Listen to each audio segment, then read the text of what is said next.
Are you blockchain baffled? Maybe a little crypto confused? Well, don't worry, because we've got your back. This is Crypto Catchup.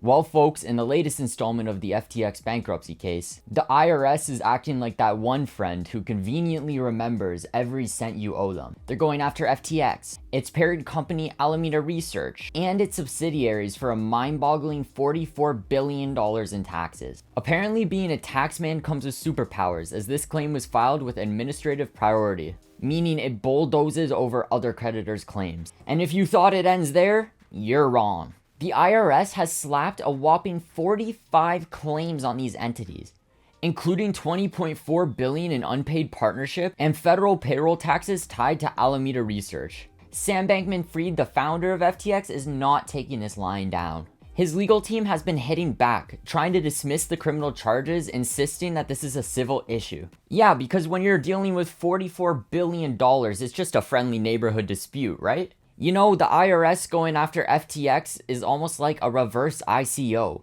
Instead of trying to gain funds, they're draining them. From tax showdowns, let's freeze frame to a frosty situation in South Korea. Do Kwon, founder of Terraform Labs, is in hot water, and it's getting hotter by the minute. South Korean prosecutors have given a frosty reception to about $176 million of Kwon's personal assets, freezing them amid ongoing criminal proceedings. The frozen assets include a buffet of real estate properties, fancy imported cars, securities, bank deposits, and of course, the star of our show, cryptocurrency. According to South Korean law, if you're being naughty, you cannot dispose of assets obtained illegally before being convicted. If Kwon is found guilty, he could face up to 40 years in prison, which would be the longest sentence in South Korean history for a financial crime. This all comes in the wake of the collapse of Terra's Luna and the UST stablecoin, which rocked the crypto world like a boat in a hurricane. On top of that, Kwon and his defunct firm, Terraform Labs, are also looking down the barrel of civil charges for securities fraud from the SEC.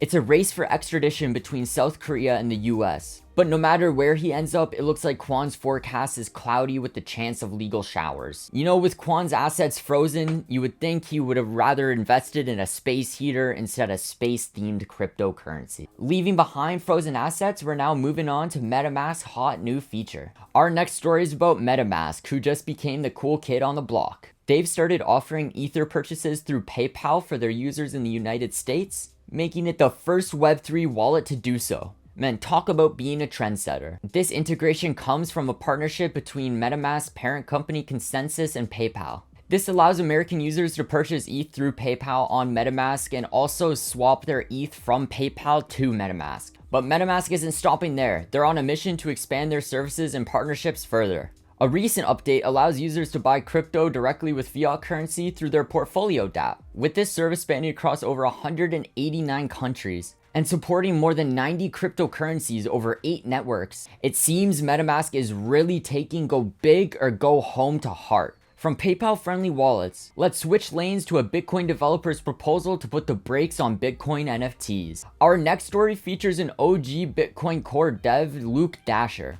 who has been with the project since way back in 2011. Dasher is taking an aim at Bitcoin ordinals, a form of NFTs, and is proposing to put them on the crypto naughty list by labeling them as spam, which would stop their creation. His plan? Roll out an update to extend the spam filter to taproot transactions, including those pesky ordinals. This move highlights a growing divide in the Bitcoin community. On one side, you have the purists who think Bitcoin should stick to its roots and be only used for transferring funds. On the other side, you have the people who are fine with the network being used for everything under the sun. They're fine with things like DeFi and NFTs, even though this leads to network congestion and higher transaction fees. However, Dasher's proposal seems like a long shot. Bitcoin miners who are currently riding the NFT wave all the way to the bank would have to approve this change. And let's face it, asking a miner to cut their profits is like asking a dog to stop chasing its tail. It's not gonna happen. With Dasher trying to ban Bitcoin NFTs, it's like he's trying to turn Bitcoin into a fancy French restaurant. No, we only do money transfers here. For everything else, you have to go to the Ethereum bistro down the street. Moving away from Bitcoin's possible NFT ban,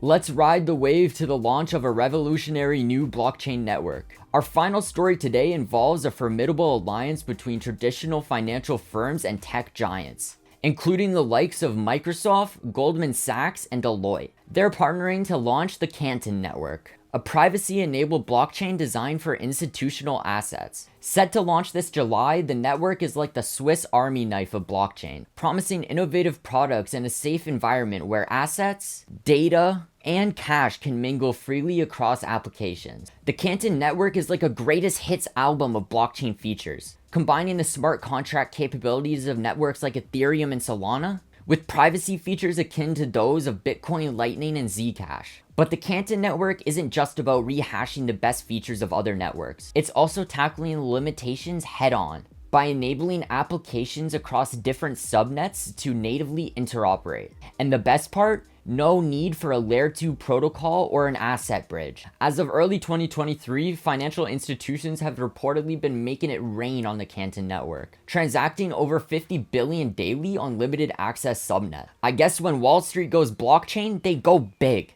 And that's a wrap. This week, we tackled the IRS's claims against FTX, Do Kwon's legal predicament, MetaMask's PayPal integration, Dasher's Bitcoin NFT proposal, and the upcoming launch of the Canton network. And wait, before you go, hold on, get in real close.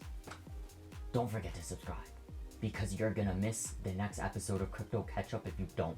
And you don't want to be out of the loop. Trust me, I was out of the loop.